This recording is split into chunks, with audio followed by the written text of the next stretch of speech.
can we actually start with Broadchurch?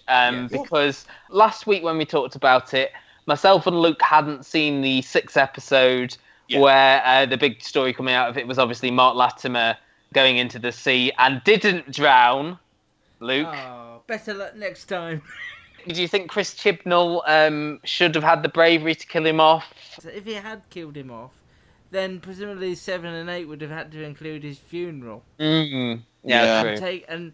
And taken away the focus from... Unless he was just on life support till the end of it. What I find very strange, and I've now joined you a little, is I really have no idea why. Because now Jodie Whittaker's character isn't even around for Julie Hesmondala's character to be around to talk to. This side plot has absolutely now nothing to do with the rape case. Yeah. It felt like going around in circles a little bit. This one, like, we've still got to suspect 5 different men of maybe doing this. Are we talking about 6 now or 7? Sorry, I'm 7. a bit lost. 7. 7 now has zeroed it into these 5 guys, hasn't they? The haunting music while they all sit in their cars. Well, it's Charlie Higson, Lenny Henry, Sarah Parish's husband, the guy from the rope shop, and the taxi driver.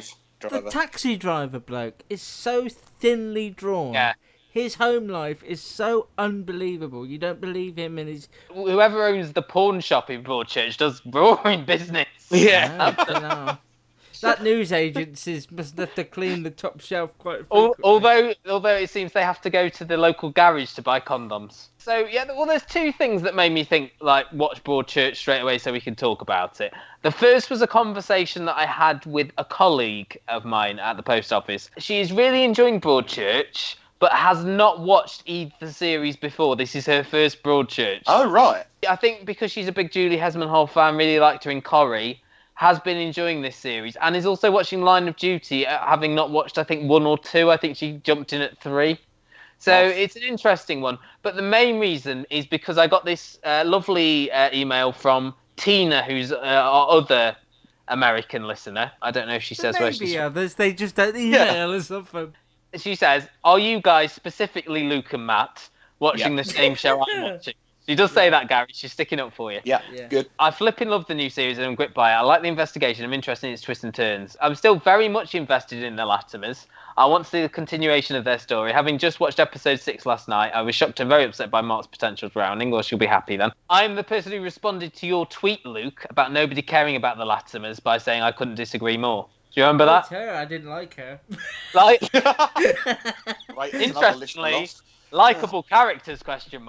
Well, I don't know that any of these people are in the place at the moment where I'd call them to get coffee, but I'm certainly rooting for some of them and gripped by their stories. I was just going to stop there because, again, it is just very angry. And I want to link it to Line of Duty in saying that in Broadchurch, I don't think I believe the fact that everyone just shouts in each other's faces. No. Line of Duty does it so much better. It's all passive aggression. And that's what you get from day to day. The way that shout at people. The passive aggressiveness that you get in Line of Duty, where you get Steve and Kate saying mate to each other, but there's so much loaded behind the delivery of their words. That's how people address each other, even if there's anger towards people. You don't shout in their faces like David Tennant seems to do to everyone in Broadchurch. I thought about, because I watched episode 6 after we did the podcast, and I thought about clipping in all of the bits that I thought were angry. I was thinking that as well. Here all day. There was even a bit where the Indian rape victim was really aggressive toward, and I thought, I don't care. She's like, you can't judge me. Can you edit in the scene last night where David Tennant confronts the boys who he thinks have wronged? His taken comment, I will find you, I will crush you. You know, I think what Chris Chibnall is trying to show is the long-term effects of the going back to the beginning of how this small community has been affected by now not only the killing of Danny Latimer, but now also this case, which now goes back several years.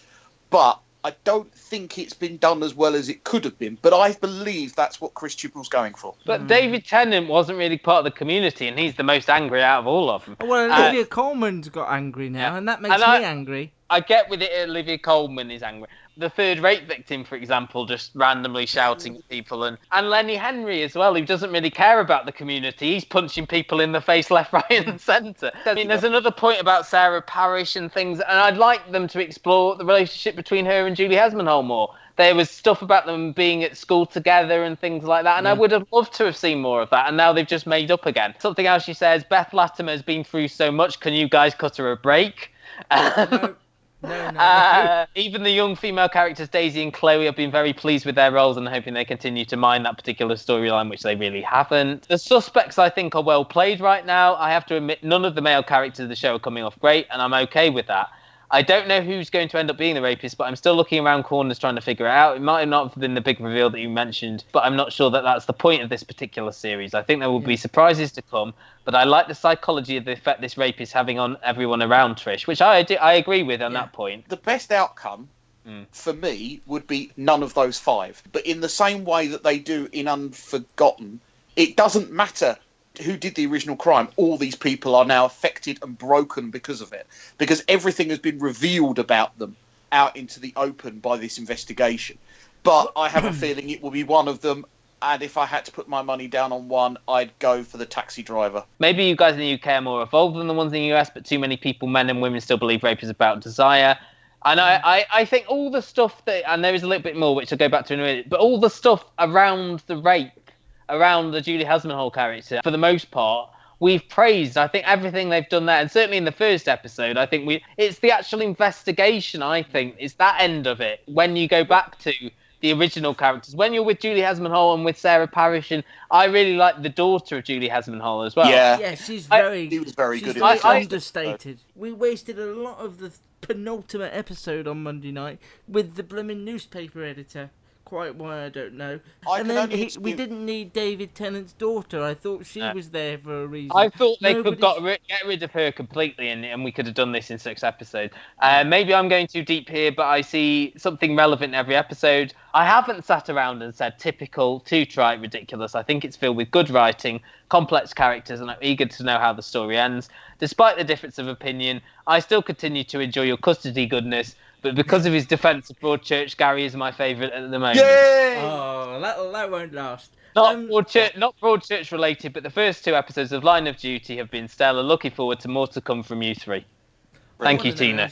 Thank you for feeling you get in touch. It really doesn't bother us if you think difference of opinion is good, as you can hear. Argue with Gary. And let's be honest. Let's again. This is what I was trying to say before. We're kind of similar in our age and background and things like that. Well, but we're 3 like middle class men.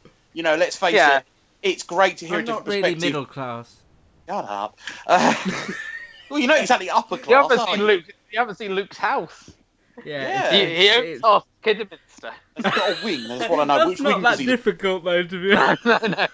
Gary lives in a garage, so there's a bit... Yeah, I live in a garage in London, south-east London, so I should be more working class. Okay. I mean, Gary, you said the taxi driver, think... I think it might be the taxi driver's stepson. He's friends with Tom, and he's the one who had the porn, and that was our feeling that maybe... Ah, right, yeah. One thing as well that they sort of brought up and then dropped completely was who lives in the little cottage on the grounds of the house. There's so many things to be reconciled in this last episode. Search for, fingers crossed, guys. It won't bother me one way or another who the rapist is. You know, I just hope it's believable and all the rest of it. I just wish that all these little side plots were going somewhere. I had thought in the very beginning, naively, that maybe David Tennant's daughter would be a victim herself. The theme of this, as Tina sort of brought up a little bit there, is the way that women are treated in general, and the way that David Tennant's daughter has been treated by having this photo of her spread around the school. I don't like it, but I can understand why Chris Chibnall is doing it, if that makes sense. But I just think he did it poorly because we never saw it and we never really... the photo? Let's face we it, didn't see it happening and... No, I know. If they'd given him 12 episodes, you probably would have got more. Oh, God, no. Oh, God help us. The only coherent opinion is one from a person who isn't on the podcast at the moment. Hello. Thank you, Tina. Who agrees with me? Rereading the email, Matt. Rereading the last bit of the email. Your Gary T-shirt is in the post.